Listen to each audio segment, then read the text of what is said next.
Sanibona bafethu uvani lo. So namhlanje ukhuluma igame elandelayo ezodlala iOrlando Pirates. So iOrlando Pirates iyodlala umdlalo obaluleke kakhulu kuBetway Premiership. Mukhumbula ke ama games abasasana kwadlala, badlala lana, badlala neMarimo Gallants, badlala neSkokuno United. First game Skokuno United sabaguqisa phansi ngo-1-0. Second game Marimo Gallants yabaguqisa ngo-2-1. So le game lezo kubaluleke kakhulu for Abdeslam Wadu because uyawadinga ama points, uyawudinga u3 points kule game. Not even 1 point, uyawudinga u3 points ukuze azosuka lezansi. Mase ubheke nje number 14, mase uthi Stellenbosch number 13. Stellenbosch ke sona sino 1 point. Sadliwe iKaizer Chiefs we first game, kwathi second game they drew a game with iMagesi FC. So bona bawadinga nabama points. So kuzobe kuyimatch ebalekile for both of these teams because baku territory abangajwayele ukuhlala kuyona. Last season Orlando Pirates ya finish at number 2, kwathi iStellenbosch ya finish at number 3. So right now they need to get ama 3 points. Mase sikhuluma iStellenbosch history nje yayo neOrlando Pirates ayikazi kube ihistory eminandi. Stellenbosch hlezi siyothola i-opportunity ukuthi siyishaye Orlando Pirates kuBetway Premiership. Last season Orlando Pirates ayikwazanga kuyiwina i-match against Stellenbosch. When we played against Stellenbosch dlala home, Stellenbosch sashaya ngo-1-0 kukora bani kukora uDevin Titus. We played le Athlone Park Stadium lapho khona sadraw khona. Sidraw nje against Stellenbosch asinabadlali, sine red card. So iOrlando Pirates ihlezi ustrugglisha mizodlala neteam njengeStellies. Stellies bafethu asikazi sasakwazi ukushaya. So njoba siyodlala nje right now sinabadlali abadlalile kahle against iMamelodi Sundowns. Mamelodi Sundowns adidlala nayo ngeweekend adidlala amnandi iOrlando Pirates. So we need to continue with that set of formation. But ke asikwazi ukudlala neteam defensive, team ekwazi futhi ucounter attack, iyakwazi ukucounter attack. So bayashaya ama counter attacks. Into esenginayo Stellies medlala neteam eKaizer Chiefs.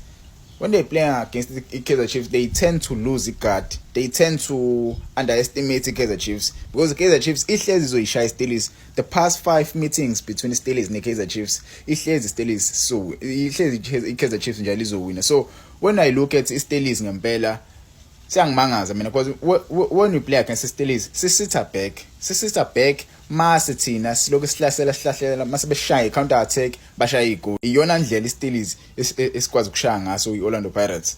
Angazi Orlando Pirates yini le, but ke I think kule game le Orlando Pirates izozama ngempela ukuthi inqobe le game le. So bedlala home same as last season we played home. Angane nje ama focus areas Orlando Pirates emeli wasebenzise ekumele nje isebenze kuwo nje ama set piece. Ama set piece izona izinto lezo hlezi silimaza ama set piece bafethu. Ade ngaqala ukukhuluma le ndaba ama set piece. Stellies ika ngiyibone ezi team engakwazi ukusilimaza kakhulu kuma set piece because most of their players are short instead of uDe is that player omele umgadi uyakwazi ukudlala umjida even though emude uyakwazi ukudlala and eboxing akubulala ngekhanda. So kumele simgade uyena kuphela for me umdlali engasho ukuthi Orlando Pirates ngabhekana naye kuma aerial balls. But other than that they do have ama players are short. There is this new player do basasana kumsayina yabo naye mude lo amjida. So naye maybe angasinikeza inkinga nyana. So Orlando Pirates kumele be careful kodwa ke yabo asisho njalo nje we must be careful kuma aerial balls because most of ama team manje ezidlala now they are practicing ukuthi okay so njani Orlando Pirates ashaya ama crosses washaya iboxing sibone ukuthi sotholana, ashaya ama crosses washaya iboxing sibone sotholana because ama defenders wethu emafishane njalo awakwazi vele ukudefenda amabhola hamba phezulu. So inkinga leyo. So ngabi weak point eyodwa leyo engasibulala. Mase sesiyabheka futhi kwenye weak point esinayo. Enye weak point esinayo bafethu i-right back position. I-right back position ke I think okwamanje isazokuxozululwa kancane because ka-right back ade saba nasi inkinga and amathima njengoStellies banabadlali abantswempu. Devin Titus mase ubheke i-lineup yabo abashaye ngakhona iSkokuno United, they beat iSkokuno United ngo-2-0. Mase ubheke lineup le iqine kakhulu lineup le bafethu, iqine kakhulu. Omega Mdaka, Kiba, Chapa, Devin Titus, Ashley Cupido, De Jong. These are quality players. Banginikeza inkinga. So ngempela when we are playing against these guys uDevin Titus uyena ozobe rana kule right back position, uyena ozobe sihlukumeza kakhulu lapha kule right back position. So we need a strong player ongakwazi ukudlala. Maybe for me I think uSibelebele might be the great choice to play kule right back position. Umchida akwazi ugroma lapha, akwazi futhi ukusiza uOsuna Police. If you do start Osuna Police as a right winger, maybe not even maybe akwazi ukumsiza wosuna police akwazi ukuthi overlap because uMsibelebele uyakwazi uoverlap, uyakwazi uyaphambili, uyakwazi uku-add ama numbers phambili. He's that player. He's that player we've been longing for.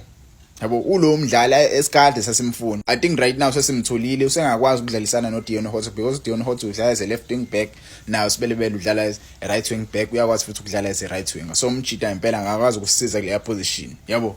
Going forward, I think uSipho Mbule kule game lekumele aqala. uSipho Mbule bafethu, I think umchita ngakwazi ukusinikeza something because when I look at isisu Steelers asenabo abadlala esiswini abaqinile abangakwazi ukusinikeza inkinga. For me Orlando Pirates le game lezo idominate ngokudlalisa abadlali abakwazi ukudlala ibhola esiswini.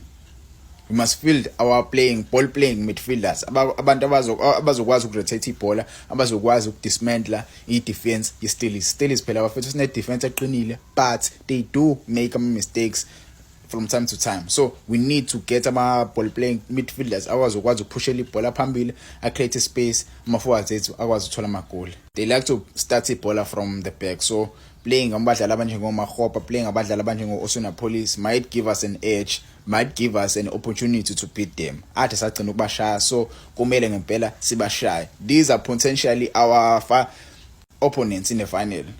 Bangaba ama-opponents ethu kwi-final, so asazi but kwamanje kumele siprepare le games zokubaleka kakhulu. Mase siwine angazi situation yakho, mase siyidliwe nje la ngazi situation yakho coach izobe injani.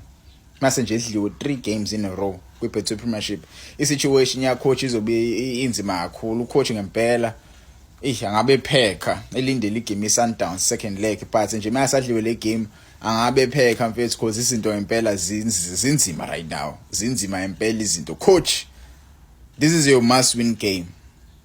But wangitshela bafethu score prediction kuma comments, but for me I think Orlando Pirates la izodlula kunzima kodwa izodlula ngo-2-1. I see Orlando Pirates progressing here, getting the 3 points, first 3 points of the season with 3-1.